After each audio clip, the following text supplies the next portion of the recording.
Table చేసిన commission of enquiry report మీద సుదీర్ఘమైన చర్చ జరిగి చర్చలో శ్రీ బట్టి విక్రమార్క గారు, శ్రీ పొంగులేటి శ్రీనివాసరెడ్డి గారు,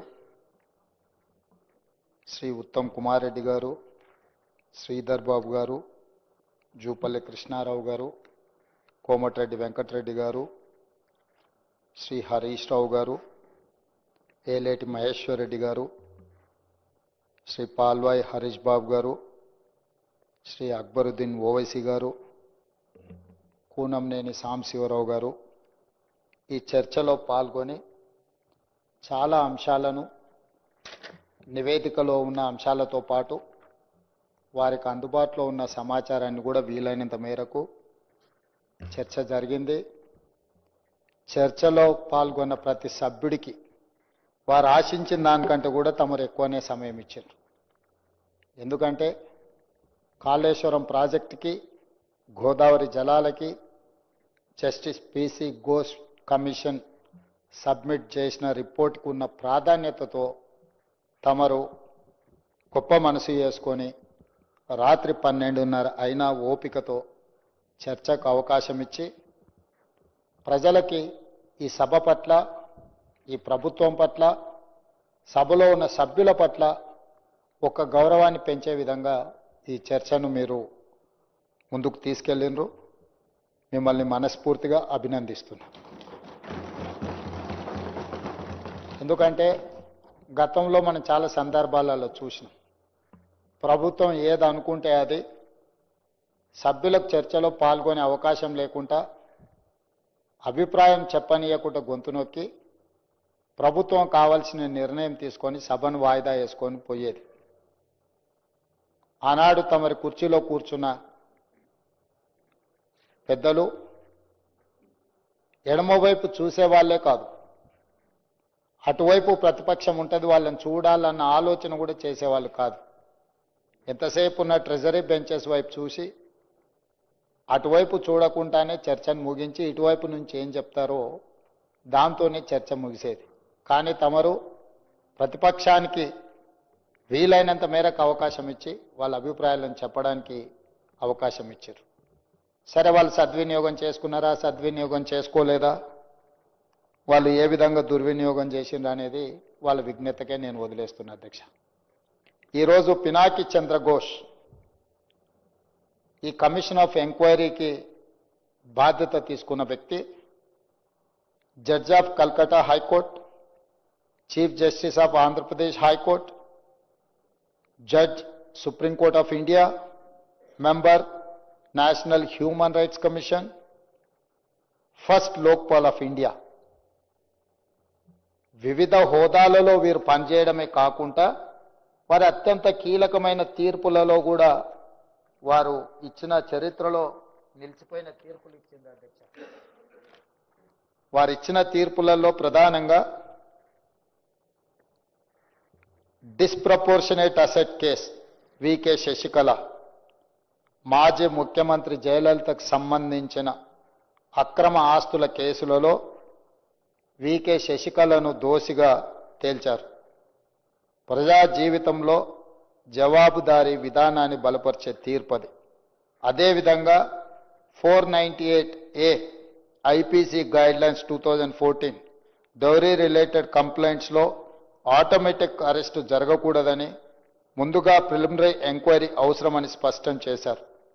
చట్టం ఎక్కడైతే దుర్వినియోగం జరుగుతుందో అడ్డుకునే దిశగా వారు తీర్పులు ఇవ్వడం జరిగింది. ఎందుకు ఈ అంశాలను ప్రస్తావిస్తున్నా అంటే, ఈరోజు కమిషన్ ఇచ్చిన రిపోర్టులో ఏదైనా లోపాలు ఉంటే ఆ లోపాలకు సంబంధించి ప్రస్తావిస్తే పర్వాలేదు. కానీ సభ్యులు సభలో అంత కీలకమైన బాధ్యతలను నిర్వహించిన సుదీర్ఘమైన అనుభవం ఉన్న పినాకి చంద్ర ఘోష్ గారి గురించి తక్కువ చేసి మాట్లాడడం ఈ సభా గౌరవాన్ని పెంచదు. ఇది మంచి సాంప్రదాయం కాదు. జడ్జిలు ఇచ్చిన జడ్జిమెంట్లను పోస్ట్ మార్టం చేయొచ్చు, ఆ జడ్జిమెంట్లలో భిన్నాభిప్రాయాలు మనం వ్యక్తం చేయొచ్చు. కానీ జడ్జిమెంట్ ఇచ్చిన వ్యక్తిని కించపరిచినట్టుగానే అవమానించే విధంగా మాట్లాడకూడదు. ఇది చట్టం, నేనేదో కొత్తగా చెప్పడం లేదు అధ్యక్ష. అయినా సభ్యులు ఆ రకంగా మాట్లాడినరు, అది కూడా వారి విజ్ఞతకే వదిలేస్తున్న అధ్యక్ష. తెలంగాణ సమాజం అంతా గమనిస్తుంది అధ్యక్ష. నీళ్లు అనేవి మానవాళికి ప్రాణాధారం. ఈ నీళ్లు ఉన్న చోటనే నాగరికత పుట్టింది. నీళ్లు ఉంటేనే ప్రగతి, మనిషికి మనుగడ, పంటలకు ప్రాణం, రైతుకు ఊపిరి. నీటి చుట్టే మన జీవన చక్రం పరిభ్రమిస్తుంది. తాగేందుకు మంచినీళ్ళైనా, ఆయకట్టుకు సాగునీళ్ళైనా అందించాలంటే ఈ నీరు ఉండి తీరవలసిందే. అందుకే మనిషి చుట్టూ ఉన్న నదులు, చెరువులు, కుంటలు కాపాడుకున్నప్పుడే మన మనుగడ సాధిస్తామన్నది చరిత్ర చెప్తున్న సత్యం. అందుకే మన పురాణాలలో అపర భగీరథుడని శివుడి తల మీద ఉన్న గంగను నేల మీదకి తెచ్చి ఈ మానవాళికి జీవన ఆధారం కల్పించిన అపర భగీరథుడు అని అందుకే మన పురాణాలలో పెద్దలు చర్చించుకున్నారు అధ్యక్ష. అంటే నీటికున్న ప్రాధాన్యతను పురాణాల నుంచి మొదలు పెడితే రాజులు, రాజ్యాలు, ప్రజాస్వామిక దేశంలో ప్రధానమంత్రులు, ముఖ్యమంత్రులు తీసుకున్న నిర్ణయాలు దీనికి సజీవ సాక్షి అధ్యక్ష. మనం ఈ తెలంగాణ ప్రాంతాన్ని ఒక చరిత్రగా ఒకవేళ మనం చదవదలుచుకుంటే 12వ శతాబ్దంలో దాదాపుగా 800-900 సంవత్సరాల క్రితం కాకతీయులు ఈ ప్రాంతాన్ని, కాకతీయ సామ్రాజ్యాన్ని ఒక అద్భుతంగా ఆదర్శవంతమైన రాజ్యంగా ఆనాడు పరిపాలన సాగించారు. 12వ శతాబ్దంలోని కాకతీయులు చెరువులు, కుంటలు తవ్వడంతో పాటు గొలుసు కట్టు చెరువులను నిర్మించారు. రామప్ప చెరువు, హన్మకొండలో పెద్ద చెరువు, పాకాల చెరువు, 1 కాదు 2 కాదు, కాకతీయుల యుగంలోనే 30,000 చెరువులను, గొలుసు కట్టు చెరువులను నిర్మించి ఈ ప్రాంతాన్ని సస్యశ్యామలం చేసి ఈ ప్రాంతం వ్యవసాయ ఆధారితమైన ప్రాంతము, వ్యవసాయమే మన మనుగడ, మన జీవితం అని కాకతీయులు నిరూపించారు. 800 సంవత్సరాల క్రితం, 900 సంవత్సరాల క్రితం కట్టిన మీకు రామప్ప మందిరం నుంచి మొదలు పెడితే రామప్ప చెరువు, ఈరోజు హన్మకొండ పెద్ద చెరువు, ఇవన్నీ కూడా ఇప్పటికీ మనుగడలో ఉన్నాయి. మా సురేఖక్క గారు చెప్పాలి, లేకపోతే మా సీతక్క చెప్పాలి. ఎందుకంటే వాళ్ళ నియోజకవర్గాలలో ఈ ప్రాజెక్టులు ఇంకా మనుగడలో ఉన్నాయి. ఇదే కాదు అధ్యక్ష, కాకతీయుల రెడ్డి రాజుల యొక్క పరిపాలనలో నిర్మించిన చెరువులు, వ్యవసాయానికి ఇచ్చిన ప్రాధాన్యత, నీటికున్న ప్రాధాన్యతను గుర్తించినందుకే మనం నిర్మించుకున్న కాలువకు కాకతీయ కాలువలని మనం పెట్టుకోవడం జరిగింది అధ్యక్ష.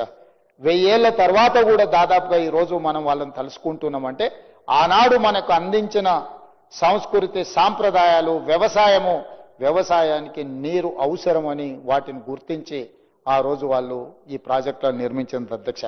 కాలువలకు అడ్డంగా బండలతో కట్టిన కట్టై పొలాలకు నీళ్లు మళ్లించడం అంటే ఇప్పుడు మనం చెక్ డ్యాంలను కట్టుకుంటున్నాం కదా అధ్యక్ష.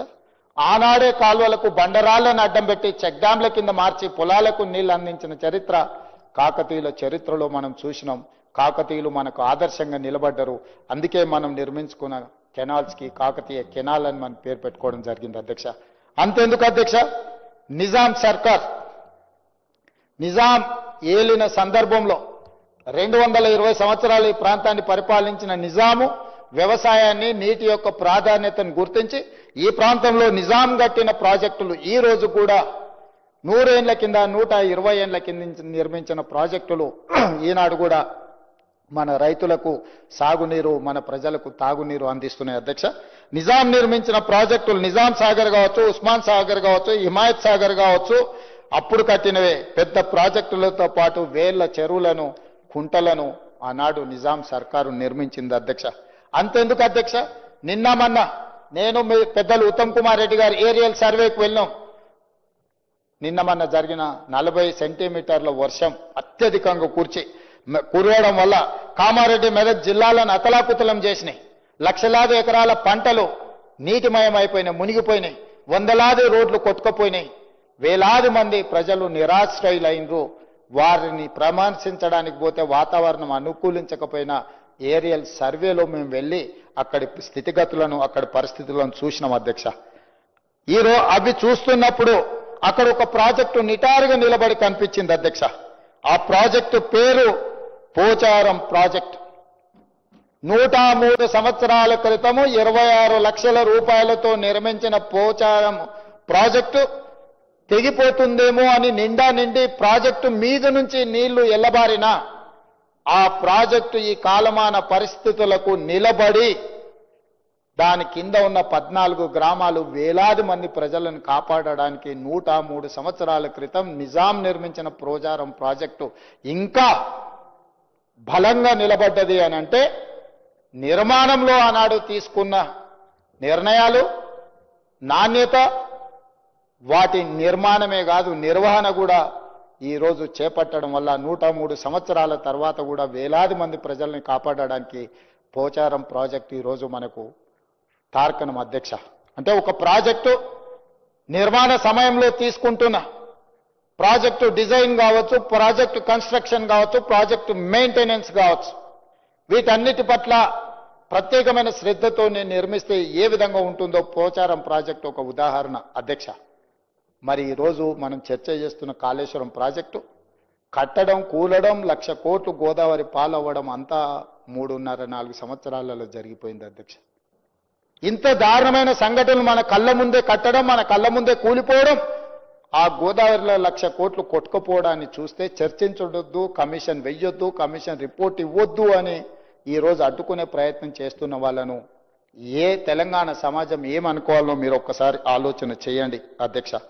అందుకే అధ్యక్ష ఈరోజు ఈ సభలో ఈ అంశాలన్నిటిని చర్చించడమే కాదు, భారతదేశానికి స్వతంత్రం వచ్చిన తర్వాత ఆనాటి మొట్టమొదటి ప్రధానమంత్రి పండిత్ జవహర్లాల్ నెహ్రూ గారు కరువు కాటకాలతో ప్రజలు అన్నమో రామచంద్ర అని మట్టి తిని బతుకుతున్న రోజుల్లో స్వతంత్రం వచ్చి చట్టాలు లేక ఆటవిక రాజ్యం ఈ దేశంలో ఏలుతున్నప్పుడు పండిత్ జవహర్లాల్ నెహ్రూ గారు విజ్ఞతతో వారి విశాలమైన అనుభవంతో irrigation and education is the priority, ఈ దేశం అభివృద్ధి చెందాలంటే ఎడ్యుకేషన్ అంటే విద్యను ఇవ్వాలి, అదేవిధంగా సాగునీటి ప్రాజెక్టులను నిర్మించాలి అని మొట్టమొదటి ప్రధానమంత్రి గారు పంచవర్ష ప్రణాళికలో education and irrigation is our priority అని చెప్పి నిర్ణయం తీసుకొని ఆనాడు దేశం మొత్తంలో బాక్రానంగల్ నుంచి మొదలు పెడితే శ్రీరామ్ సాగర్, నాగార్జున సాగర్, శ్రీశైలం లాంటి ప్రాజెక్టులకు పునాదులేసి మొట్టమొదటి ప్రధానమంత్రి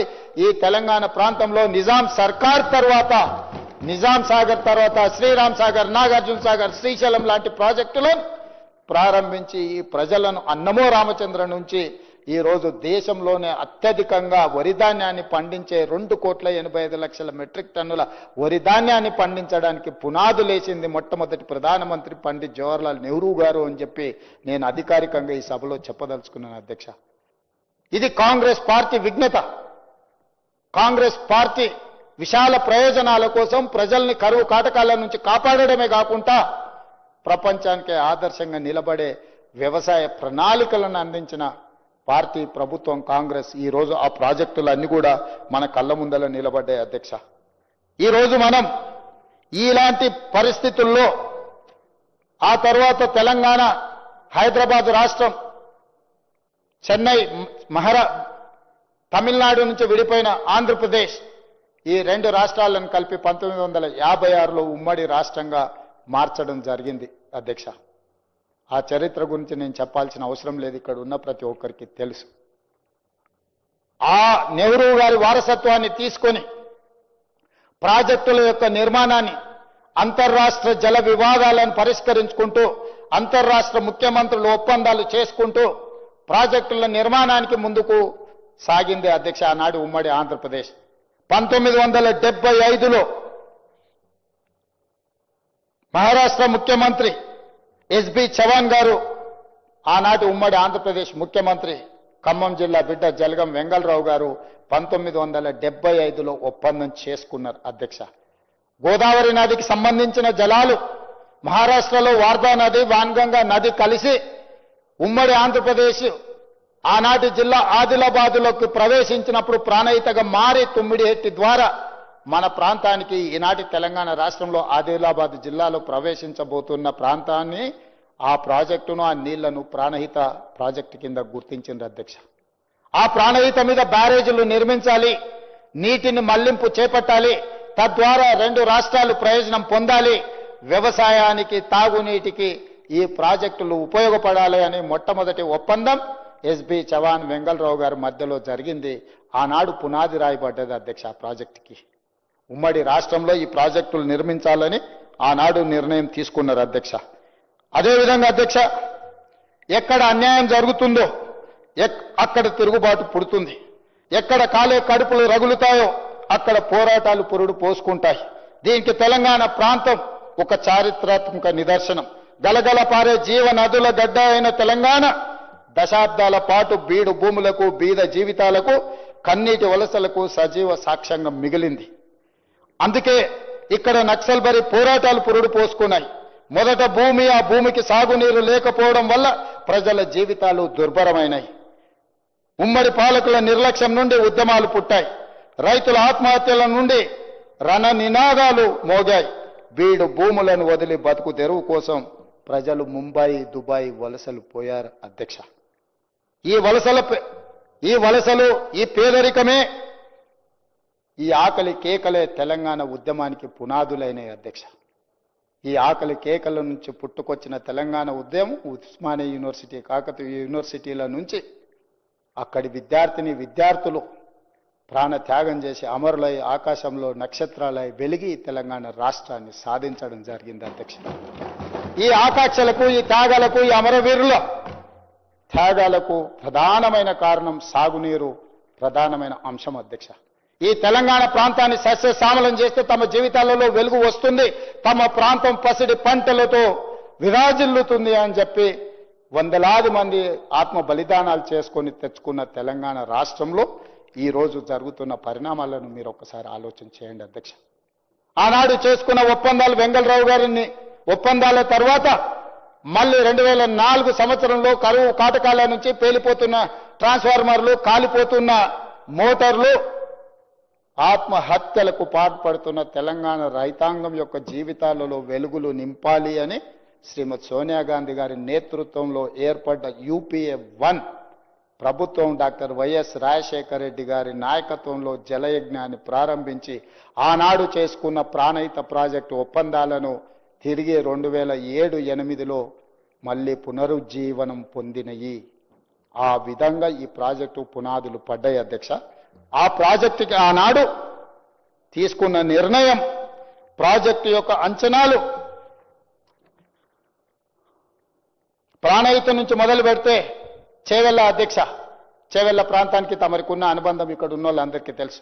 చేవెళ్ళనే కాదు, పరిగి, వికారాబాద్, తాండూరు వరకు నీటిని తరలించాలని ప్రాణహితలో ప్రాజెక్టులు తుమ్మిడిఎత్తి దగ్గర బ్యారేజ్ నిర్మించి తద్వారా నీటిని తరలించడం ద్వారా శ్రీపాద ఎల్లంపల్లికి తెచ్చి అక్కడి నుంచి మిడ్మానేర్ కానీ ఇతర ప్రాంతాలకు తెచ్చి మన చేవెళ్ళ ప్రాణహిత వరకు తీసుకురావాలని ఆనాడు ప్రాజెక్టులను నిర్మించారు.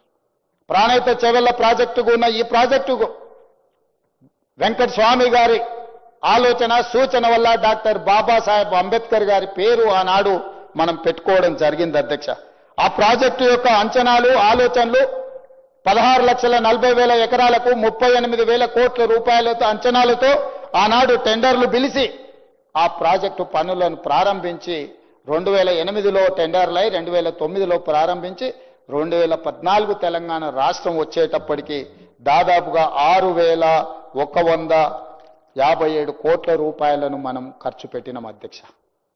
ఆ ప్రాజెక్టు యొక్క విధానము, ఆలోచన ఆదిలాబాద్, నిజామాబాద్, కరీంనగర్, మెదక్, రంగారెడ్డి, నల్గొండ 6 జిల్లాలలో 16,40,000 ఎకరాలకు సాగునీరు అందించడమే కాదు, హైదరాబాదు నగరానికి దాహార్తిని తీర్చడానికి ఆనాడు ప్రణాళికలు వేసిండ్రు. 160 TMCలను తరలించాలి, తద్వారా ఈ ప్రాజెక్టును పూర్తి చేయాలని ఒక ప్రణాళికలు సిద్ధం చేసుకొని ఉమ్మడి రాష్ట్రంలో జూన్ 2, 2014 కంటే ముందు 6,157 కోట్ల రూపాయలను ఖర్చు పెట్టినాం అధ్యక్ష. తెలంగాణ రాష్ట్రం వచ్చిన తర్వాత కూడా మొట్టమొదటి ముఖ్యమంత్రి చంద్రశేఖరరావు గారు ఆ ప్రాజెక్టును కొనసాగించడమే కాదు 5,523 కోట్ల రూపాయలను ఖర్చు పెట్టడం జరిగింది అధ్యక్ష.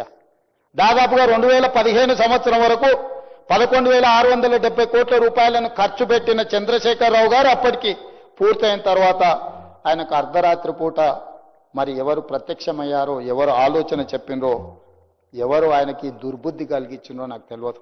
దానికి కారణం కుటుంబ ఒత్తిడా, ఆయన ఆలోచననా, లేకపోతే కాంట్రాక్టర్లు పెట్టిన ప్రలోభమా నాకు తెలియదు అధ్యక్ష.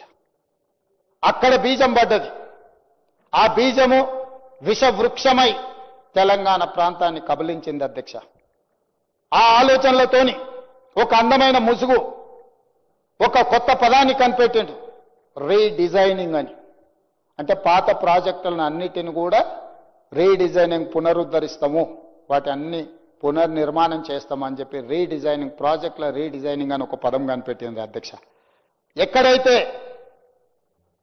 ప్రాణహిత దగ్గర ఒప్పందాల ప్రకారం ఆనాడు వెంగళరావు గారు, ఎస్బి చరణ్ గారు చేసిన ఒప్పందం, ఆ తర్వాత కిరణ్ కుమార్ రెడ్డి గారు మహారాష్ట్ర ముఖ్యమంత్రి గారు చేసుకున్న ఒప్పందాల ప్రకారం తెలంగాణ రాష్ట్ర ప్రభుత్వము, ఆనాడు ఉమ్మడి ఆంధ్రప్రదేశ్ ప్రభుత్వం 152 మీటర్ల ఎత్తున తుమ్మిడిహెట్టి దగ్గర బారేజ్ నిర్మిస్తామని మనమంటే 152 మీటర్ల ఎత్తున మీరు ఈ ప్రాజెక్టు నిర్మిస్తే మా ప్రాంతం ఎక్కువ ముంపుకు గురవుతుంది, 148 మీటర్లలో నిర్మించుకోండి అని వాళ్ళు చెప్పడం జరిగింది అధ్యక్ష.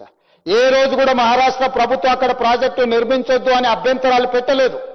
మహారాష్ట్ర ప్రభుత్వం యొక్క అభ్యంతరం వల్ల 152 మీటర్ల ఎత్తున నిర్మిస్తే మా ప్రాంతం ఎక్కువగా ముంపుకు గురవుతుంది కాబట్టి 148 మీటర్ల ఎత్తున నిర్మించుకున్న ప్రాజెక్టులో చిన్న చిన్న మార్పులు చేసుకుంటే మీకు కావాల్సిన 165 టీఎంసీల నీళ్లు వస్తాయని సాంకేతిక నిపుణులు సెంట్రల్ వాటర్ కమిషన్ నివేదికలు ఇవ్వడం జరిగింది అధ్యక్ష. 2009లోనే నేను ఇంతకుముందే చెప్పిన, ఎక్కువ వివరాల జోలికి వెళ్ళదలుచుకోలేదు, గతం ఇంతకుముందే మీ ముందర ప్రస్తావించిన 2009లోనే సెంట్రల్ వాటర్ కమిషన్ స్పష్టంగా రాసింది 235 టీఎంసీ నీటి లభ్యత ఉంది అని. 2014లో తెలంగాణ రాష్ట్రం వచ్చిన తర్వాత 24/10/2014 నాడు తిరిగి 205 టీఎంసీ నీటి లభ్యత ఉంది, మీకు క్లియరెన్స్లు ఇస్తున్నాము, మీరు ప్రాజెక్టు నిర్మించుకోండి అని చెప్పి సెంట్రల్ వాటర్ కమిషన్ క్లియర్గా మనకు అనుమతులు ఇచ్చినట్టు జలశక్తి మినిస్టర్ ఉమాభారతి గారు మనకు లేఖ రాయడం జరిగింది అధ్యక్ష.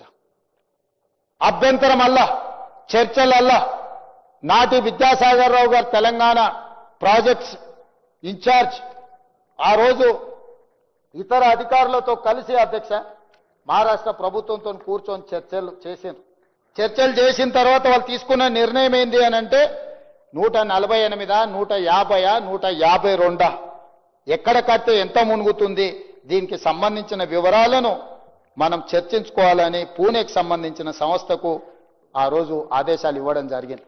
దీనివల్ల ముంపు ఎంత ఉంటుంది, నష్టం ఎంత ఉంటుంది, మహారాష్ట్రను ఒప్పించడానికి ఏం కావాలని తెలంగాణ రాష్ట్రము అదేవిధంగా మహారాష్ట్రకు సంబంధించిన నిపుణులు కలిసి కూర్చొని 10 నుంచి 15 రోజులలో వాళ్ళు నివేదిక ఇవ్వాలి.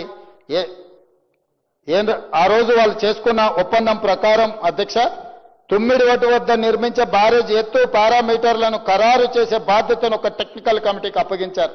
అప్పటి ఆంధ్రప్రదేశ్ ప్రభుత్వం 152 మీటర్ల ఎత్తు నిర్ణయించగా తమ ప్రాంతంలో ముంపు తగ్గించేందుకు 148 మీటర్లే ఉంచాలని మహారాష్ట్ర ప్రభుత్వం అభ్యంతరం తెలిపింది. ముంపుపై అధ్యయనం చేసి నివేదిక ఇవ్వాలని టెక్నికల్ కమిటీ పూణేలోని CWPRS అనే సంస్థకు అప్పగించింది. ఈ సంస్థ 10-15 రోజుల్లోనే నివేదిక ఇవ్వాలని కూడా ఆ రోజు చర్చించింది అధ్యక్ష.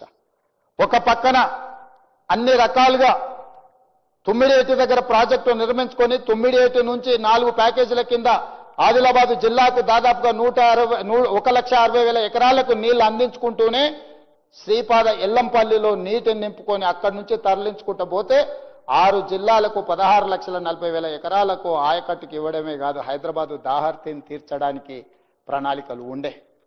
ఆ లిఫ్టుల్లో తుమ్మిడిహెట్టి నుంచి తెచ్చుకునే దాంట్లో ఒకే ఒక లిఫ్ట్, అది 19 మీటర్లు, హరీష్ రావు గారు 38 మీటర్లు అన్నారు.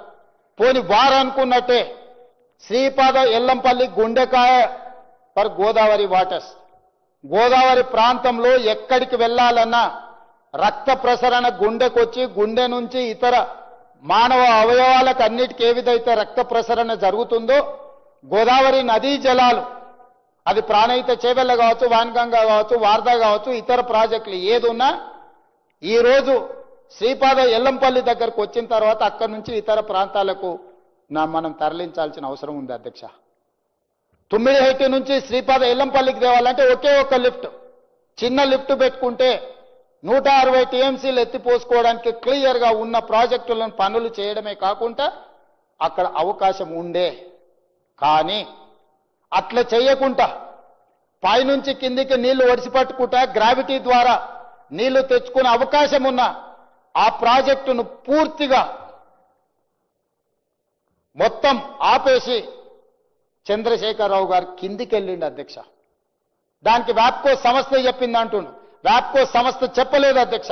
తుమ్మిడేటి దగ్గర ప్రాజెక్టు కట్టడానికి కూడా కేంద్ర ప్రభుత్వ రంగ సంస్థ అయినా వ్యాప్కోసే నివేదిక ఇచ్చింది.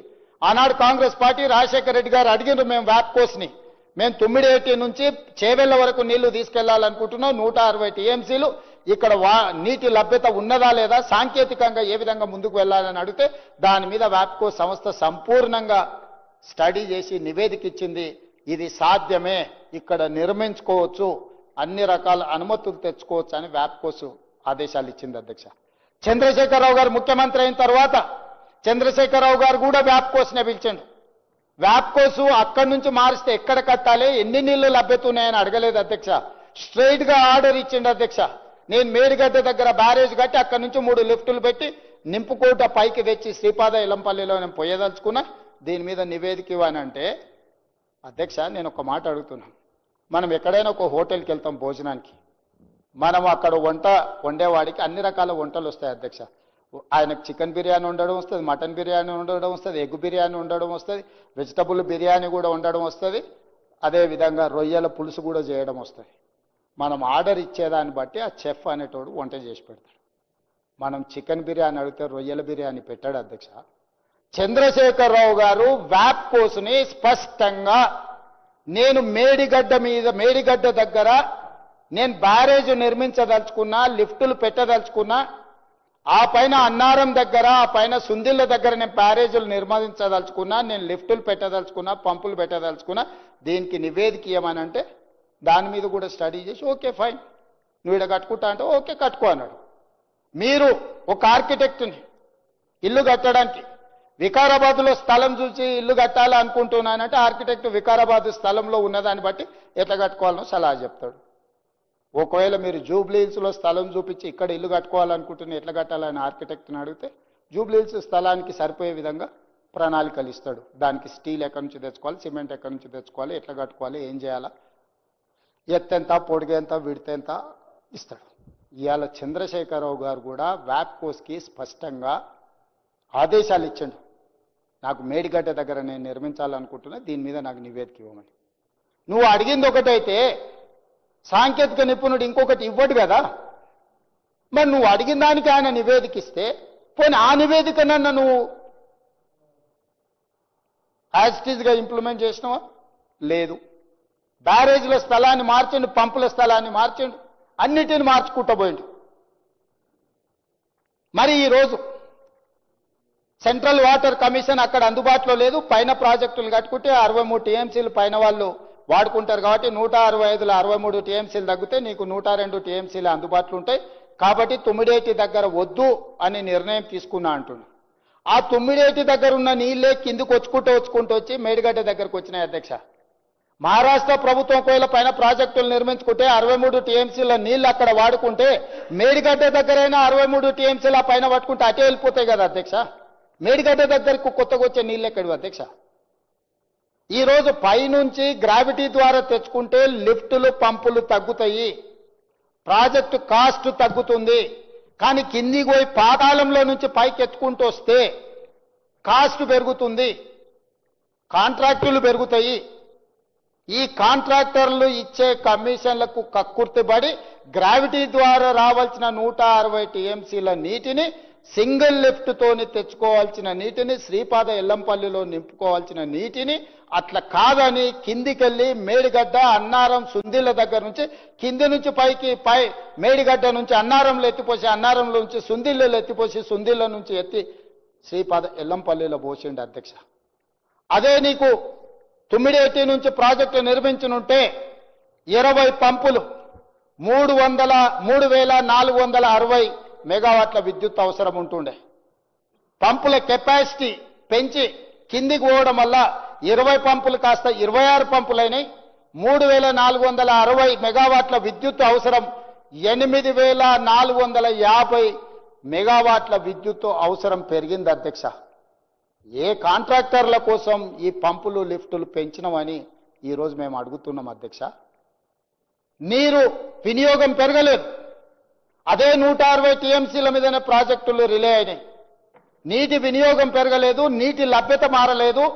కానీ ప్రాజెక్టుల అంచనాలు 38,000 కోట్ల నుంచి ఈరోజు ఉత్తమ్ కుమార్ రెడ్డి గారు చెప్పినట్టు 1,47,000 కోట్ల రూపాయలకు పెరిగినాయి అధ్యక్ష.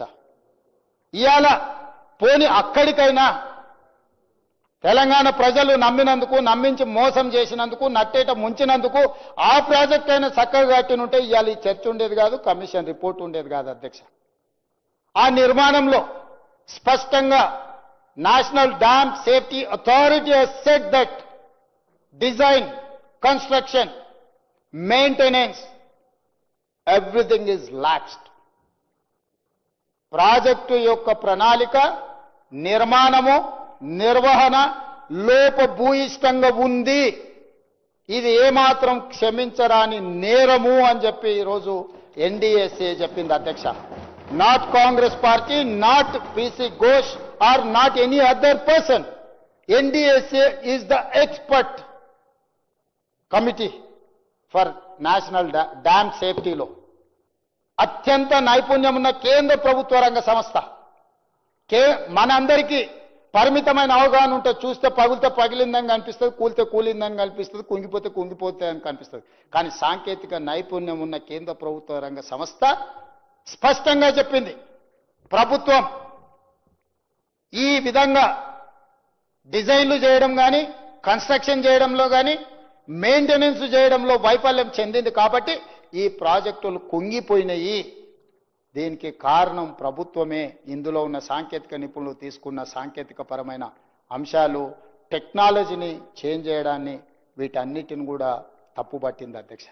ఈరోజు తప్పుబట్టిన ఎన్డీఎస్ఏ రిపోర్టును ఎన్డీఏ రిపోర్ట్ అంటాడు ఆయన. ఆయనకున్న తెలివితేటలన్నీ ఉపయోగించి ఈరోజు వారి ఈ విధంగా దీనికంత కారణం ఏంది అధ్యక్ష? 2015లో ఆయనకు ఖచ్చితంగా ఎవరో కళ్ళలో వచ్చి ఉంటాడు.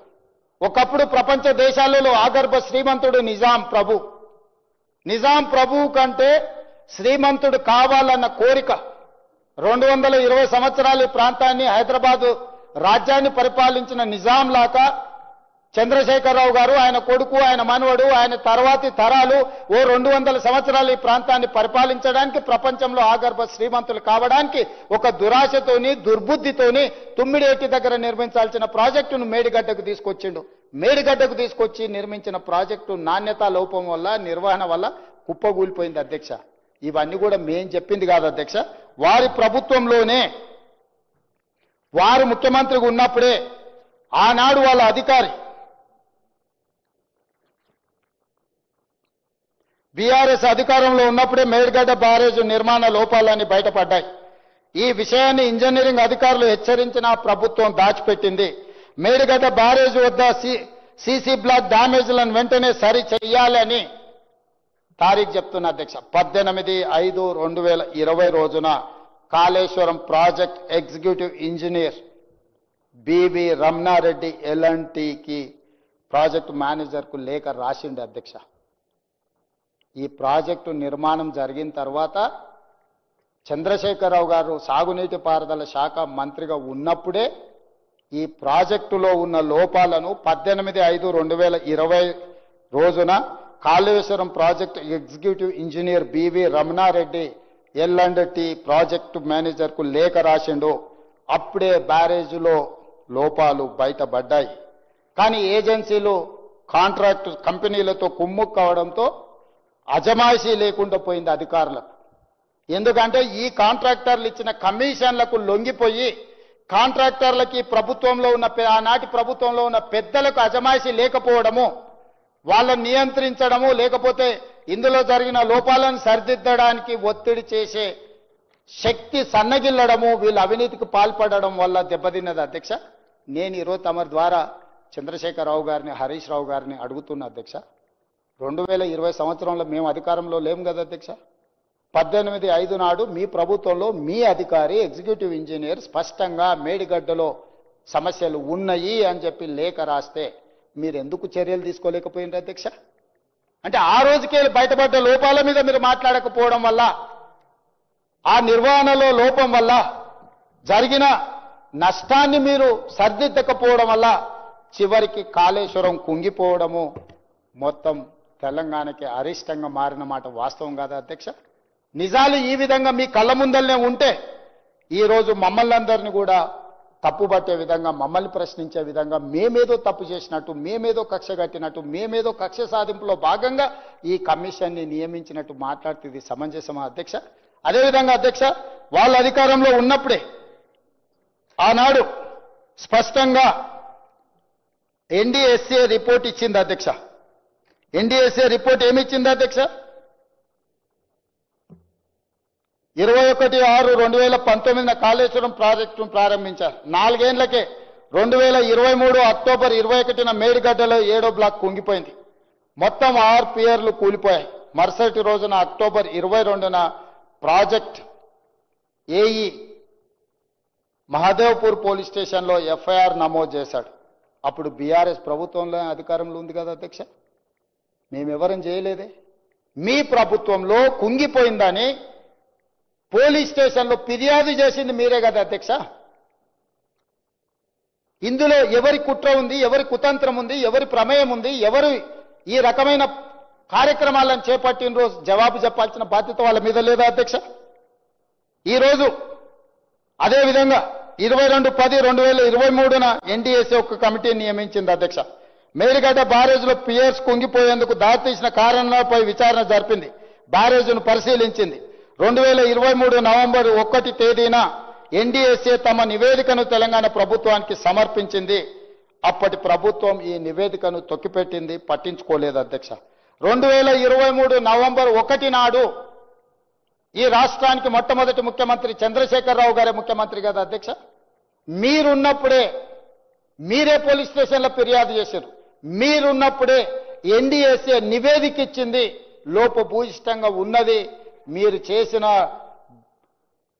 డిజైన్ కానీ కన్స్ట్రక్షన్ కానీ మెయింటెనెన్స్ లోపభూయిష్టంగా ఉంది అని చెప్పి మీకు ప్రాథమిక నివేదిక మీరు ముఖ్యమంత్రి గారు ఉన్నప్పుడు ఇచ్చారు కదా అధ్యక్ష? మరి ఉత్తమ్ కుమార్ రెడ్డి గారి పాత్ర, లేకపోతే బట్టి విక్రమార్క గారి పాత్ర, ఆ ప్రాంతం నుంచి ప్రాతినిధ్యం వహిస్తున్న శ్రీధర్ బాబు గారి పాత్ర, లేకపోతే నా పాత్ర ఏముంది అధ్యక్ష ఇందులో? మీరున్నప్పుడు జరిగిన ఈ పరిణామాలన్నిటినీ, సరిహద్దు వాగా బార్డర్లో ఏ విధంగా అయితే పోలీసులు ఇండియా పాకిస్తాన్ సరిహద్దులో భద్రతా దళాలు ఏ విధంగా పహారా కాస్తాయో, ఈ మేడిగడ్డ ప్రాజెక్టు కుంగిపోయిన ప్రాంతంలో చుట్టూతా కొన్ని కిలోమీటర్ల పరిధిలో పిట్ట కూడా ఎగరకుండా, మనిషి కూడా కదలకుండా పోలీసులను అడ్డుపెట్టి నియంత్రించి ఎవరిని రానియకుండా అడ్డుకున్న మాట వాస్తవం కాదా అధ్యక్ష? ఆనాడు నేను, రాహుల్ గాంధీ గారు, శ్రీధర్ బాబు గారు మేము అందరం వెళ్తామంటే పర్మిషన్ ఇవ్వకపోతే ఏది ఏమైనా వెళ్ళి తీరుతామని మేము ముందుకు వెళ్ళి ప్రజలకు వాస్తవాలను కళ్ళగట్టేటట్టుగా చూపించిన మాట వాస్తవం కాదా అధ్యక్ష? ఆ రోజు మేము చెప్పడం జరిగింది, ఖచ్చితంగా సిట్టింగ్ జడ్జి చేత విచారణకు ఆదేశిస్తామని.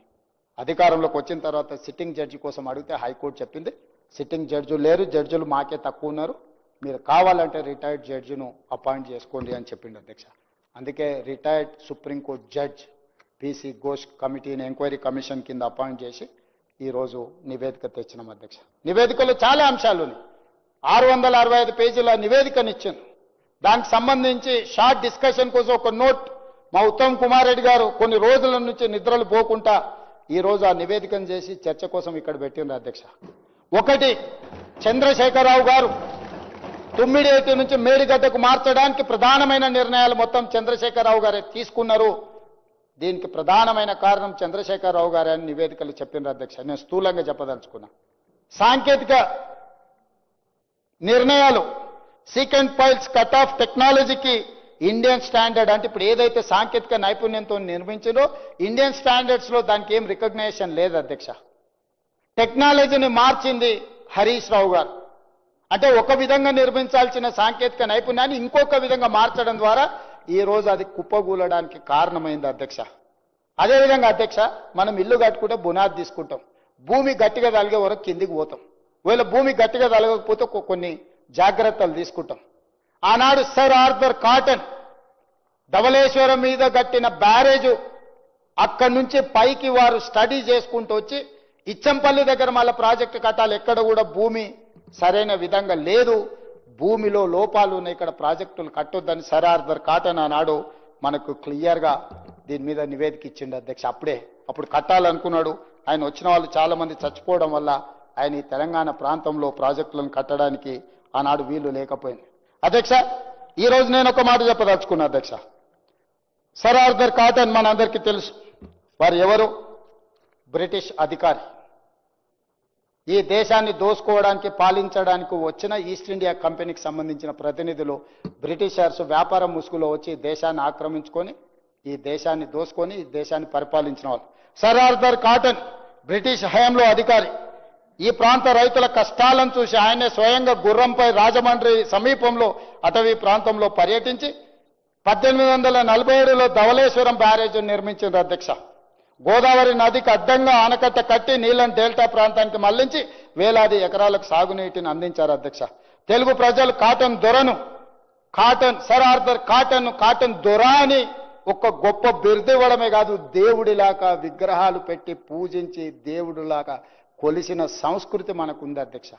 తాగడానికి సాగునీటికి నీరును అందించిన బ్రిటిష్ ప్రతినిధి అయిన సర్ ఆర్థర్ కాటన్ని దొర అని పిలవడమే కాకుండా దేవుడిలా విగ్రహాలు పెట్టి పూజిస్తున్నాం. ఈరోజు ట్యాంక్ బండ్ మీద కూడా సర్ ఆర్థర్ కాటన్ విగ్రహం ఉన్నది అధ్యక్ష. అంటే ఒక మేలు చేస్తే ఎన్ని తరాలైన మరవని జాతి మనది. మన కోసం, మన సాగునీటి కోసం మనకు సహకరించిన వాళ్లను దేవుడిలా పూజించే సంస్కృతి ఉన్న మనం సర్ ఆర్థర్ కాటన్ని ఈ రోజుకు మనం కొలుస్తున్నాం అధ్యక్ష. మరి దోసుకోవడానికి వచ్చిన బ్రిటిషర్స్నే వారి ప్రతినిధిని మనకు నీళ్లు అందించినందుకు దొరగా దేవుడిగా భావిస్తే, దొరగా పుట్టినాని గొప్పగా చెప్పుకునే చంద్రశేఖరరావు గారు ఆ దొరలో ఒకంతైనా ఈ ప్రజలకు సేవ అందించాలని ఆలోచన చేసినుంటే ఇంత దుర్మార్గమైన కార్యక్రమానికి పాల్పడుతుండేనా?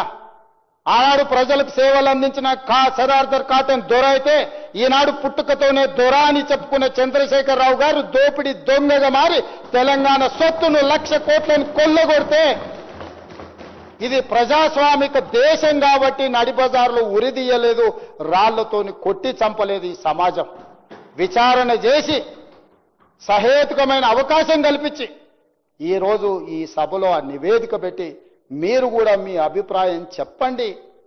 మీ అందరి అభిప్రాయాలు విన్న తర్వాత మా ప్రభుత్వం నిర్ణయం తీసుకుంటుందని మేమంటే అది కూడా మా బలహీనతగా చర్చ చేస్తే ఎట్లా అధ్యక్ష? ఇన్ని వాస్తవాలు ఈ విధంగా ఉండి, ఈ వాస్తవాల్లో ఇన్ని ఉన్నా ఒక పద్ధతి ప్రకారం ఈరోజు ఈ ప్రభుత్వాన్ని నడుపుతున్న మేము బాధ్యతాయుతంగా వ్యవహరించాలి. రేపు భవిష్యత్ తరాలు మమ్మల్ని తప్పు పట్టొద్దు.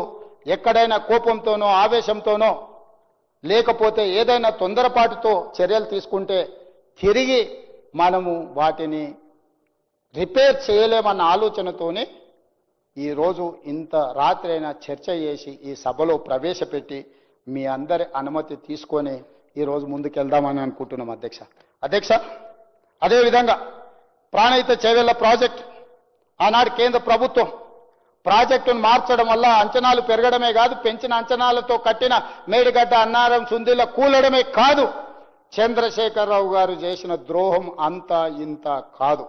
ఆనాడు గవర్నమెంట్ ఆఫ్ ఇండియా స్పష్టంగా modified guidelines for the accelerated irrigation benefits programme AIBP effective from October 2013. Eligibility criteria for inclusion of projects under the scheme. AIBP project కింద ఏదైనా ప్రాజెక్టులు కేంద్ర ప్రభుత్వం గుర్తిస్తే ఆ ప్రాజెక్టు 75% కేంద్ర ప్రభుత్వం నిధులు ఇస్తుంది, రాష్ట్ర ప్రభుత్వం 25% నిధులు ఖర్చు పెడితే సరిపోతుంది అధ్యక్ష. ఇందులో 2.1.2 sub class C 4th page for new projects in special areas of non-special category states, the central assistance under AIBP will be 75% of the cost of the project work component for eligible irrigation projects.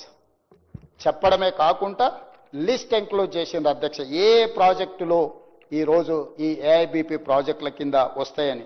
Maharashtra, Karnataka, Andhra Pradesh 2013లో ఆంధ్రప్రదేశ్లో మొత్తం 25 ప్రాజెక్టులను తీసుకున్నారు అధ్యక్ష. ఉమ్మడి రాష్ట్రంలో ఆ ప్రాజెక్టుల పేర్లు కూడా నేను చదవదలుచుకున్నా అధ్యక్ష.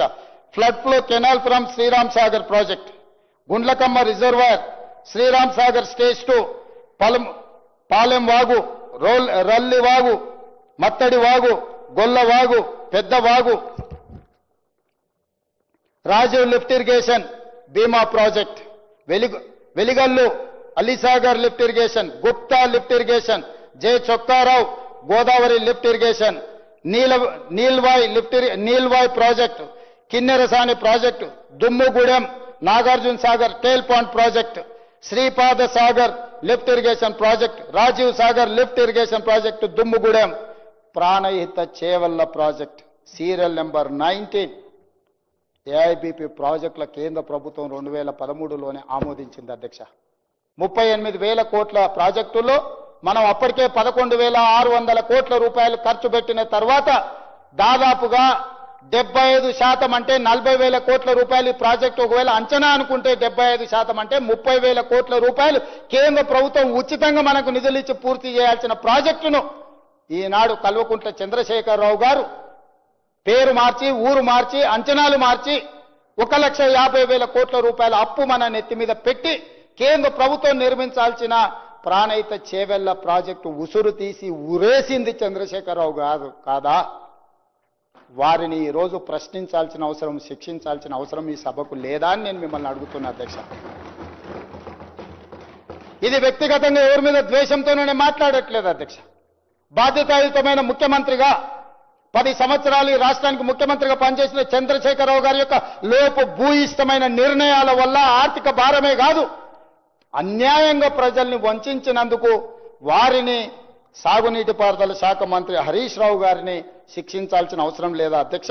అదేవిధంగా serial number 20 Koil Sagar, Singur canal, Indira Sagar, Komaram Bheem, Chowtapalli Hanumanthareddy lift irrigation, Modikunta వాగు 25 ప్రాజెక్టులను నాడు కేంద్ర ప్రభుత్వం యూపీఏ చైర్పర్సన్ శ్రీమతి సోనియా గాంధీ గారి నేతృత్వంలో మన్మోహన్ సింగ్ గారు 25 ప్రాజెక్టులను మనకు 75% కేంద్ర ప్రభుత్వం నిధులు ఇచ్చే ప్రాజెక్టులను ఇస్తే దాన్ని మెజారిటీ ప్రాజెక్ట్స్ ఇవన్నీ తెలంగాణలో ఉన్నాయి అధ్యక్ష. ఇప్పుడు ఎందుకు చదివినిపించిన అంటే ఇవన్నీ తెలంగాణ ప్రాంతంలో మెజారిటీ ప్రాజెక్టులు. తెలంగాణ ప్రాజెక్టులకు 75% నిధులు ఇస్తామని కేంద్ర ప్రభుత్వం అంటే అవి తీసుకోకుండా ప్రాజెక్టులు మార్చి డిపిఆర్లు సబ్మిట్ చేయకుండా తప్పుదోవ పట్టించి ఈరోజు చంద్రశేఖరరావు గారు తెలంగాణకు ఒక గుదిబండగా శాశ్వత మరణ శాసనంగా రాసిన ప్రాజెక్టే కాళేశ్వరం ప్రాజెక్టు అధ్యక్ష. అందుకే డాక్టర్ బాబాసాహెబ్ అంబేద్కర్ గారి మీద వారికి ఉన్న కోపంతో ఆ పేరును తొలగించడమే కాదు, వారు అంచనాలు పెంచి 1,00,000 కోట్ల దోపిడీకి పాల్పడ్డాడు అధ్యక్ష. అధ్యక్ష, మనందరం గ్రామీణ ప్రాంతాల నుంచి వచ్చినాం. ఇక్కడ ఉన్న చాలా మంది ఆగర్భ శ్రీమంతులమేం కాదు.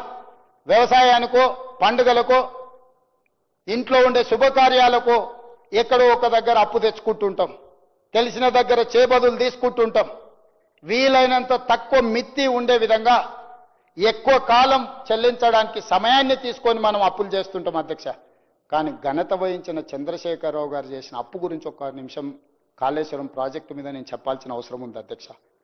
కాళేశ్వరం ప్రాజెక్టుకి సంబంధించి Kaleshwaram irrigation project corporation limited పేరు మీద ఒక కార్పొరేట్ కంపెనీని ఓపెన్ చేసి కార్పొరేషన్ లిమిటెడ్ పేరు మీద Kaleshwaram irrigation project corporation limited, దీంట్లో వాళ్ళు తెచ్చిన అప్పులు అధ్యక్ష అంటే రాష్ట్ర ప్రభుత్వం పెట్టినవి మిగతా బ్యాంకులలో తెచ్చినవి వదిలేస్తే 87,449 కోట్ల రూపాయలు అప్పు తీసుకున్నాడు అధ్యక్ష. ఈ అప్పులో ఇప్పటి వరకు ఏ rate of interest power finance corporation limited 11.5% అధ్యక్ష. అసలు 27,737 కోట్ల రూపాయలు పవర్ ఫైనాన్స్ కార్పొరేషన్ దగ్గర 11.5% మిత్తితో 14 సంవత్సరాల కాలానికి అప్పు తీసుకొచ్చిండు అధ్యక్ష. ఇంకొకటి అధ్యక్ష, రూరల్ ఎలక్ట్రిఫికేషన్ కార్పొరేషన్ లిమిటెడ్ 30,536 కోట్ల అధ్యక్ష. 11.90% అంటే 12% రేట్ ఆఫ్ ఇంట్రెస్ట్ అప్పు తీసుకొచ్చిండు అధ్యక్ష. అట్లనే UBI consortium, NABARD, Punjab national bank, Vijaya bank ఈ విధంగా 87,449 కోట్ల రూపాయల అప్పు తీసుకొచ్చి ఈ మేడిగడ్డ అన్నారం సుందిల్ల కట్టిండు అధ్యక్ష. ఈయన అప్పుల వల్ల వచ్చిన భారం ఇప్పటి వరకు ఎంత చెల్లించినామో తెలుసా అధ్యక్ష? ఈ రోజు ఇప్పటి వరకు మనము the total interest and principal amount paid 19,879 crores, interest paid 29,956 crores. ఈ రెండు కలిపి ప్రిన్సిపల్ అమౌంట్ అండ్ ఇంట్రెస్ట్ కలిపి 49,835 కోట్లు ఇప్పటి వరకు కాళేశ్వరం మీద మనము అప్పులకు కట్టినాం అధ్యక్ష. కాళేశ్వరం నుంచి వచ్చిన ఆదాయం సంగతి దేవుడు ఎరుగు. ఇప్పటి వరకు దాదాపుగా ఈ కాళేశ్వరం ప్రాజెక్టుకి 50,000 కోట్ల రూపాయలు ప్రజలు కట్టిన పన్నును బ్యాంకులకు చెల్లించడం జరిగింది అధ్యక్ష. ఇంకా ఈరోజు 60,769 కోట్ల రూపాయలు ఇప్పుడు మన మీద భారం ఉంది అధ్యక్ష. ఇప్పటి వరకు కట్టిన ప్రాజెక్టుకు 1,00,000 కోట్ల పైగా చెల్లించినాం. ఇప్పుడు ఈ ప్రాజెక్టును ఇంకొక కొలిక్కి పట్టుకురావాలంటే ఇంకొక 47,000 కోట్ల అవసరం ఉంది. అక్కడ ప్రాజెక్టులు పనులు ప్రారంభించి పూర్తి చేయకపోవడం వల్ల ఇప్పుడు వదిలేయలేము. దాన్ని పూర్తి చేయాలంటే అడ్డగోలుగా అప్పు తీసుకురావాలి. మీరు అడగొచ్చు అధ్యక్ష, ప్రతిపక్షం అడగొచ్చు. मेरा दोस्त अकबर साहब भी, अरे भाई आप मुख्यमंत्री बन गए, आपको पूरा जिम्मेदारी दी, आप क्या किया आप पूछ सकते हैं, आपको हक है पूछने के लिए. अकबर साहब मैं बोलना चाहता हूं मैं क्या किया. मैं बार बार दिल्ली जा रहे गिन रहे, हर बार मैं जब भी दिल्ली गया तो गिन रहे. केटीआर ने दीवार पे एक चार को लेके दीवार में लिख रहा 1 2 3 4 5 50 55 हो गए. मैं दिल्ली देखने के लिए नहीं जा रहा हूं, मैं सर्कस देखने के लिए नहीं जा रहा हूं. निर्मला सीतारामन जी, नरेंद्र मोदी जी सबसे मिलकर ये पूरा तबाह कर दिए चंद्रशेखर राव जी ने. इसीलिए मैं रिक्वेस्ट किया तो मैं केंद्र सरकार से ये सैंक्शन लिए 26,000 करोड़ के लिए डेट रीस्ट्रक्चर करवा दिए. 26,540 करोड़ डेट रीस्ट्रक्चर वो लिए 11.90% रेट ऑफ इंटरेस्ट 14 साल के लिए. मैं 26,000 प्लस करोड़ को डेट रीस्ट्रक्चर किए at the rate of 7.25 for 30 years of loan tenure. हर साल 26,000 ఈ 26,000 అధ్యక్ష. నేను ఢిల్లీ పోయినప్పుడల్లా ఇక ఆయన తెలివితేటలు ఏందో, ఆయన చదువు అమెరికాలో చదివిన అనుకుంటాడు కానీ మరి అది ఏం చదువో నాకైతే అర్థం కాలే. ముఖ్యమంత్రిగా ఢిల్లీ పోయినప్పుడల్లా లెక్కలు కట్టి ఢిల్లీకి పోతూ మోడీని కలుస్తూ ఆయన బడాబాయి ఈయన చోటబాయి అంటాడు. ఈ దేశంలో ప్రధానమంత్రి ప్రతి ముఖ్యమంత్రికి బడాబాయినే. రాష్ట్ర ముఖ్యమంత్రుల సమూహానికి ప్రధానమంత్రి ఆయన. Is an big brother. He can do something for our Telangana state. Politically we have our own platforms. మా జెండాలు వేరు. కానీ ప్రభుత్వాన్ని నడిపేటప్పుడు, పరిపాలన చేసేటప్పుడు, ప్రజలకు ఉపయోగపడేటప్పుడు విపక్షానికి సంబంధించిన ప్రధానమంత్రిని కలిసి తెలంగాణ రాష్ట్రానికి కావాల్సిన అనుమతులు కానీ నిధులు కానీ తెచ్చుకునే బాధ్యత ప్రజలు నాకు ఇచ్చిండ్రు అధ్యక్ష. నాకు బేసిజాలు ఎందుకు అధ్యక్ష? ప్రధానమంత్రి నరేంద్ర మోడీ గారిని, నిర్మలా సీతారామన్ గారిని కలవడానికి, లేకపోతే ఇతర మంత్రులను కలవడానికి ఇతర దేశాలకు వెళ్తున్నాం అధ్యక్ష. మా రాష్ట్రానికి వచ్చి పెట్టుబడులు పెట్టమని. ఈ రాష్ట్రంలో ఉన్న చిన్న వాళ్ళని కలుస్తున్నాం అధ్యక్ష. మీరు పెట్టుబడులు పెట్టండి, మేము ప్రోత్సహిస్తామని. బ్యాంకుల దగ్గరికి వెళ్తున్నాం అధ్యక్ష. అయ్యా మాకు అప్పులు ఇవ్వండి, తక్కువ మిత్తికి ఇవ్వండి, మేము కష్టపడి ప్రాజెక్టులు కట్టి లాభాలు తెచ్చి మీకు చెల్లిస్తామని చేస్తున్నాం. ఒక భారత ప్రధానమంత్రిని కలిస్తే వచ్చిన తప్పేంది అధ్యక్ష? నేను కలవడం వల్ల 26,540 కోట్ల రూపాయలని డెట్ రీస్ట్రక్చర్ చేపించిన 11.90 రేట్ ఇంట్రెస్ట్ కు చంద్రశేఖరరావు తెస్తే 7.25% తగ్గించి 14 సంవత్సరాలతో కట్టాల్సిన అప్పును 30 సంవత్సరాలకు పొడిగించి ఇయాల నేను ఈ డెట్ రీస్ట్రక్చర్ 26,000 కోట్లు చేస్తేనే సంవత్సరానికి నాకు 4,000 కోట్ల రూపాయలు ఆదా అవుతున్నాయి అధ్యక్ష. 4,000 కోట్ల రూపాయలు ప్రతి సంవత్సరం నాకు మిగులుతుంది. 30 సంవత్సరాలు మిగిలితే 1,20,000 కోట్ల రూపాయలు మిగులుతాయి అధ్యక్ష నాకు మిత్తి అసలు రూపంలో. ఇవాళ నేను కేంద్ర ప్రభుత్వాన్ని 2 లక్షల కోట్ల రూపాయలకు ఓన్లీ కాళేశ్వరం మీదనే 87,000 కోట్ల రూపాయలు తీసుకొచ్చిండు అధ్యక్ష. ఈ కాళేశ్వరం డెట్ రీస్ట్రక్చర్ చేసుకుంటే కూడా దాదాపుగా నాకు సంవత్సరానికి 13,000 కోట్ల రూపాయలు మిగులుతాయి అధ్యక్ష. అంటే ప్రతి నెల 1,000 కోట్ల పైన మిగులితే హాస్టళ్లలో చదువుకునే పిల్లలకు మంచి భోజనం ఇవ్వచ్చు, మంచి చదువు చెప్పించవచ్చు, వాళ్లకు బాత్రూములు లేవని, లేకపోతే ఫ్యాన్లు లేవని, పడుకోవడానికి దుప్పట్లు లేవని, కప్పుకోవడానికి దుప్పట్లు లేవని, తినడానికి ప్లేట్లు లేవని రోజు మనం చూస్తున్నాం కదా అధ్యక్ష.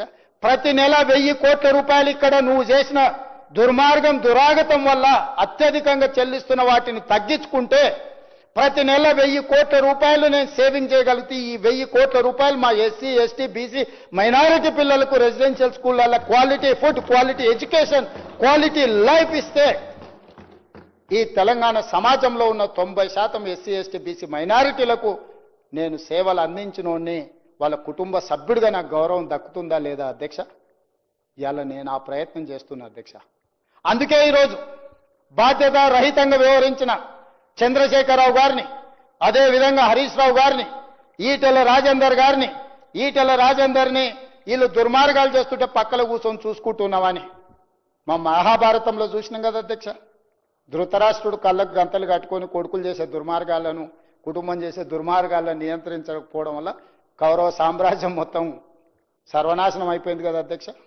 ఈరోజు చంద్రశేఖరరావు గారు, హరీష్ రావు గారు చేస్తున్న అరాచకాలను, దుర్మార్గాలను ఈటల రాజేందర్ గారు చూసుకుంటూ కూర్చున్నాడు. ఎక్కడ కూడా ఆపే ప్రయత్నం చేయలేదు ఆర్థిక మంత్రి కానీ ఈ నివేదికలు రాశారు అధ్యక్ష.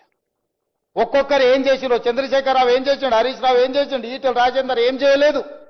వీళ్ళేమో దుర్మార్గాలు చేసిరు, ఈయనను దుర్మార్గాలు ఆపలేదు. ఇది అధ్యక్ష వీళ్ళ గురించి. మిగతా అధికారుల పేర్లు నేను చదవదలుచుకోలేదు అధ్యక్ష. చాలా మంది ఐఏఎస్ అధికారులు, సాంకేతిక నిపుణులు అందరి గురించి నివేదికలో రాసిండ్రు అధ్యక్ష. మరి ఈ నేపథ్యంలో ఈరోజు ఏమీ చేయొద్దు, చర్చనే చేయొద్దు. ఇంతకుముందే మీకు చూపించిన విద్యుత్తుకు సంబంధించిన కమిషన్లో ఆనాటి జస్టిస్ ఎల్ నరసింహారెడ్డి గారు section 8B and section 8C కింద నోటీస్ ఇస్తే మాకు నోటీస్ ఇవ్వడానికి లేదు, ఇది కొట్టేయమని కోర్టుకు పోయి జస్టిస్ నరసింహారెడ్డికి అగనెస్ట్ గా కోర్టులో కేసు వేసిండ్రు అధ్యక్ష. ఈరోజు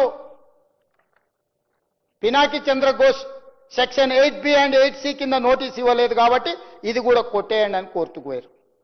కోర్టు అన్నది ఇప్పుడు కొట్టేసేంత అర్జెంట్ ఏం లేదు, ప్రభుత్వం ఏం చేస్తుందో చూద్దామని. ఆ తర్వాత నిన్న ఇంటరిమ్ అప్లికేషన్ వేసిండ్రు అధ్యక్ష. అసెంబ్లీలో చర్చ చేసిరు కానీ నన్ను మా మామని ఏం అనొద్దు, మేము దొంగతనాలు చేస్తూనే ఉంటాం, దోపిడీలు చేస్తూనే ఉంటాం. ఒక ఆయన ఎర్రవల్లిలో ఫామ్ హౌస్ 1000 ఎకరాల్లో కట్టుకుంటాడు, ఇంకొక ఆయన జన్వాడలో 25 ఎకరాలలో ఇంకొక ఆయన కట్టుకుంటాడు, ఒక ఆయన మోయినాబాద్లో కట్టుకుంటాడు, వాళ్ళ ఆడబిడ్డ శంకరపల్లిలో కట్టుకుంటుంది, సంతోష్రావు గారు ఇంకెక్కడో కట్టుకుంటారు. 100 ఎకరాల ఫామ్ హౌజులు, 1000 కోట్ల రూపాయల ఆస్తులు, టీవీలు, పేపర్లు, పెట్టుబడులు ఎక్కడి నుంచి వచ్చినాయి అధ్యక్ష? తెలంగాణ రాష్ట్రానికి 8,29,000 కోట్ల రూపాయల అప్పెట్లు వస్తుంది 10 ఏళ్లల్లా.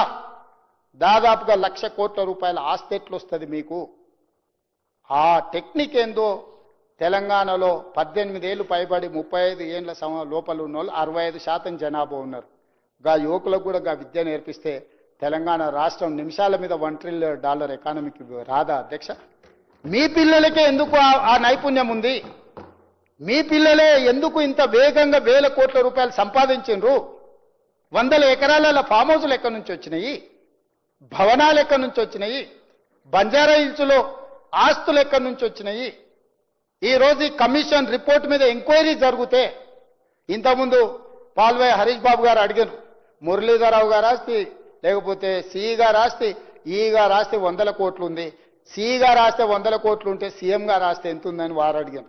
ఆ ఎంతుంది తేల్చనికనే ఈరోజు విచారణ చేద్దామంటున్నాం అధ్యక్ష. కొలసనిక మా దగ్గర టేపు లేదు, తూకం వేయడానికి మా దగ్గర తూకాలు లేవు అధ్యక్ష. ఇవన్నీ తూకం వేయాలంటే అంత ఎక్స్పర్టిజం కూడా ఉండాలి అధ్యక్ష.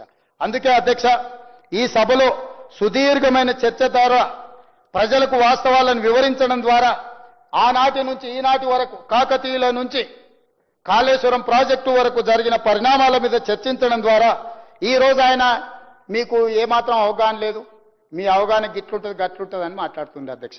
నేను ఒక మాట సింపుల్గా చెప్పదలుచుకున్నా అధ్యక్ష. బ్యారేజీలు వేరు, డ్యాంలు వేరు. బ్యారేజ్ అనేది నీటిని మళ్లింపు చేయడానికి కానీ నీళ్లను ఎత్తిపోసుకోవడానికి కానీ కట్టేది బ్యారేజ్. నీటిని నిల్వ చేయడానికి కట్టేది డ్యామ్. డ్యామ్ అంటే Srisailam dam, Nagarjuna Sagar dam, Sriram Sagar dam. Srisailam డ్యాంలో 215 టీఎంసీల నీటి నిల్వ చేయొచ్చు అధ్యక్ష. దాని సాంకేతిక నైపుణ్యం నీటి నిల్వ చేయడానికి అవసరమైన ప్రణాళికలతోని డ్యామ్ కట్టింది అధ్యక్ష. నాగార్జున సాగర్ మనుషులు కట్టింది, పాలమూరు లేబర్ కట్టింది, రక్తం చెమటని రక్తంగా మార్చి రక్తాన్ని చిందించి కట్టిన ప్రాజెక్టు నాగార్జున సాగర్లో 312 టీఎంసీల నిల్వ చేయొచ్చు అధ్యక్ష. 2009-10లో మీకు తెలుసు, ఉమ్మడి రాష్ట్రంలో ఆనాడు శ్రీశైలంలో నీరు ఉధృతంగా వచ్చి ప్రాజెక్టు పైనుంచి దుంకిపోయిన నీళ్ళు, కానీ ప్రాజెక్టు 1 ఇంచు కట్టు కదలలేదు అధ్యక్ష. నాగార్జున సాగర్ కూడా చిన్న డ్యామేజ్ జరగలేదు. ఇవాళ కూడా పోచారం ప్రాజెక్టు నిజాం కట్టిన 106 సంవత్సరాల ప్రాజెక్టు కూడా నిటారుగా నిలబడ్డది అధ్యక్ష. ఇవి డ్యాంలు. బ్యారేజ్ అనేది ఒక పరక్క బ్యారేజ్ ఏదైతుందో నీటి నిల్వ ప్లస్ నీటి మళ్లింపు కోసం కట్టారు. ఎందుకంటే అక్కడ సాయిల్ మొత్తం హార్డ్ రాక్ ఉంది. అక్కడ కుంచుకుపోవడానికి, కుదించుకుపోవడానికి, కుంగిపోవడానికి అక్కడ నైసర్గిక స్వరూపము దానికి అనుకూలంగా ఉంది. కాబట్టి వాటన్నిట్లలో ఈరోజు అక్కడ నీళ్లు నిల్వ పెట్టారు అధ్యక్ష. ఇవాళ వీళ్ళు కట్టిన ఈ మేడిగడ్డ, అన్నారం, సుందిల్లా, మేడిగడ్డ కట్టిన ప్రాజెక్టుకి కన్నెపల్లి దగ్గర పంప్ ఉంది. సుందిళ్ళ దగ్గర కట్టిన, అన్నారం దగ్గర కట్టిన బ్యారేజ్కి ఇంకొక పంప్ ఉంది.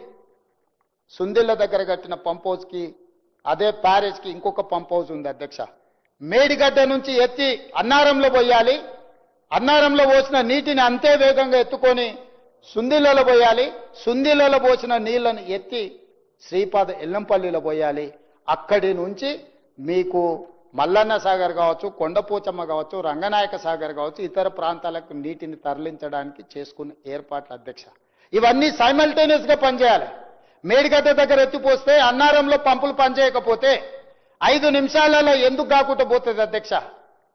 అన్నారంలో నుంచి ఎత్తి సుందిల్లో పోసిన నీళ్లు ఎంబడే సుందిళ్ళ దగ్గర ఉన్న పంప్ హౌజులు లిఫ్ట్ చేసి శ్రీపాద ఎల్లంపల్లిలో పోయకపోతే అది కూడా మొత్తం దెబ్బతినిపోతుంది అధ్యక్ష. 2018-19లో పూర్తి చేసిన ప్రాజెక్ట్ 5 సంవత్సరాలలో వీళ్ళు 162 టీఎంసీలను లిఫ్ట్ చేసింది అధ్యక్ష. మొత్తం 5 సంవత్సరాల కాలానికి. అందులో 10-15% ఎవాపరేషన్ పోతే నికరంగా మిగిలింది 100 టీఎంసీలు ప్లస్.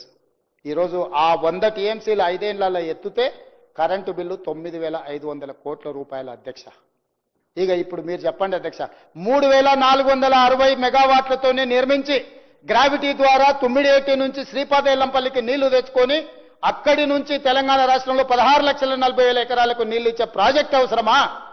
8,450 మెగావాట్లతోని మేడిగడ్డ, అన్నారం, సుందిళ్ళ దగ్గర లిఫ్టులు చేసి పంప్ హౌజులు పెంచి కాంట్రాక్టులు పంచి 1,000 కోట్లు కొల్లగొట్టి ఈరోజు తెలంగాణ సమాజానికి ఒక గుదిబండగా మార్చిన కాళేశ్వరం ప్రాజెక్టులో మీరు చేసిన అవినీతి పట్ల విచారణనే జరగొద్దు అని ఈరోజు అడ్డుపడితే దీన్ని ఏ రకంగా తీసుకోవాలి అధ్యక్ష?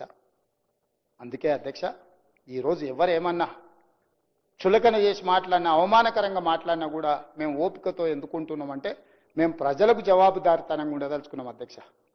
ఇక్కడ ఉన్న సభ్యులకు అవహేళన చేయొచ్చు, ఈ అవహేళన మాకే పరిమితమైంది. కానీ మా నిర్ణయంలో లోపం ఉంటే తెలంగాణ సమాజం మమ్మల్ని ఎప్పటికీ క్షమించదు.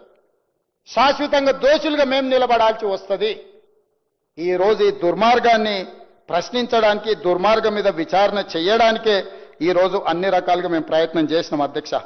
నేను వివరణ ఇచ్చే ముందే నీటి లభ్యత ఎట్లుంది, నిధుల లభ్యత ఎట్లుంది, ప్రాజెక్టులు పేరు మార్చి, ఊరు మార్చి, అంచనాలు మార్చి పాల్పడ్డ అవినీతి మీద అన్ని రకాల వివరాలు నేనే కాదు, బట్టి విక్రమార్క గారు, శ్రీధర్ బాబు గారు, ముఖ్యంగా మా ఉత్తమ్ కుమార్ రెడ్డి గారు అన్ని వివరాలను సంపూర్ణంగా ఈ సభలో చెప్పారు.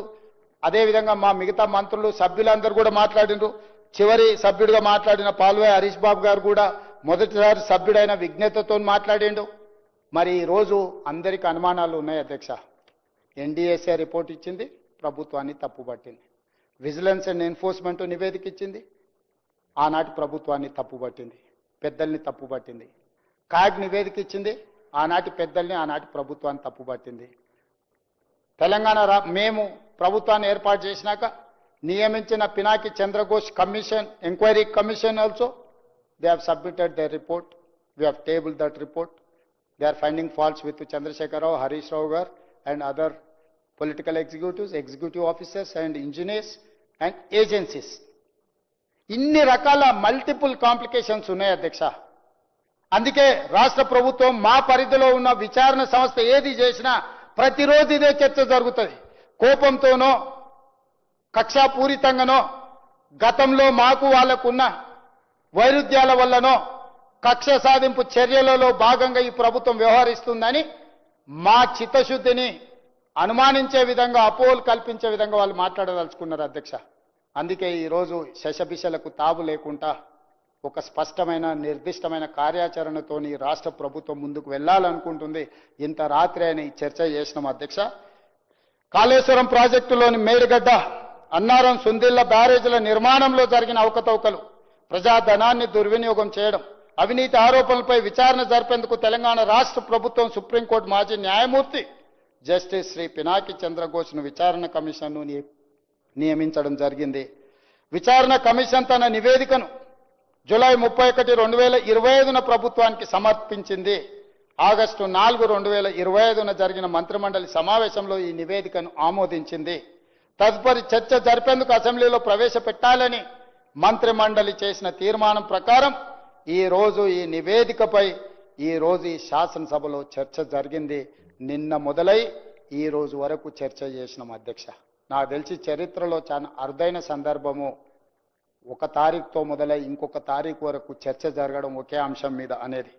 అందుకే రిటైర్డ్ జస్టిస్ పిసి ఘోష్ విచారణ కమిషన్ తమ నివేదికలో క్రిమినల్ చర్యలకు అర్హమైన అనేక లోపాలు, అవకతవకలను గుర్తించింది.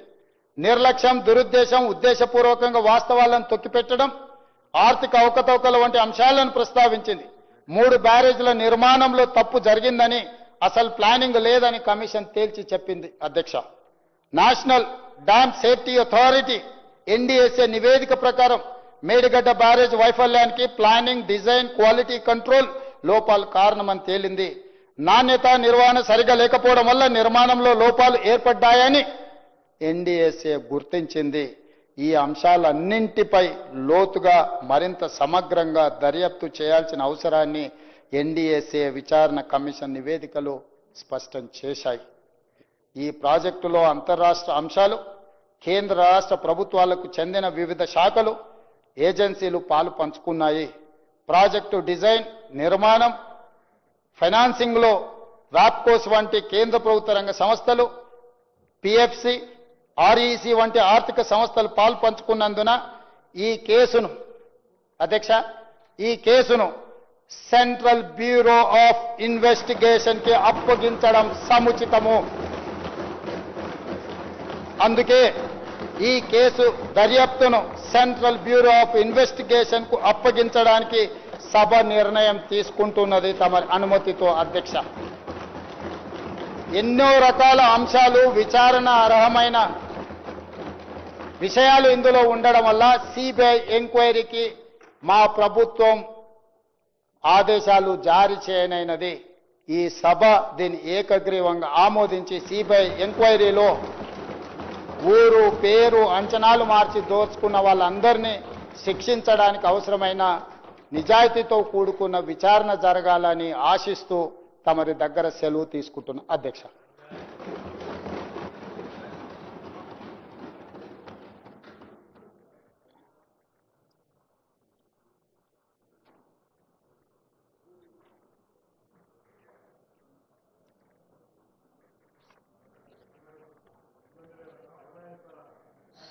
Sixth session statement statistics from 30th to 31st August 2025.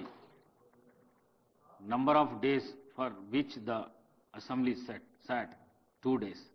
Number of hours for which the assembly worked 13 hours 40 minutes. Number of speeches made by the members 26. Number of bills introduced and passed 5. Number of short discussed 1. Party positions in the assembly as on 31st 08/2025.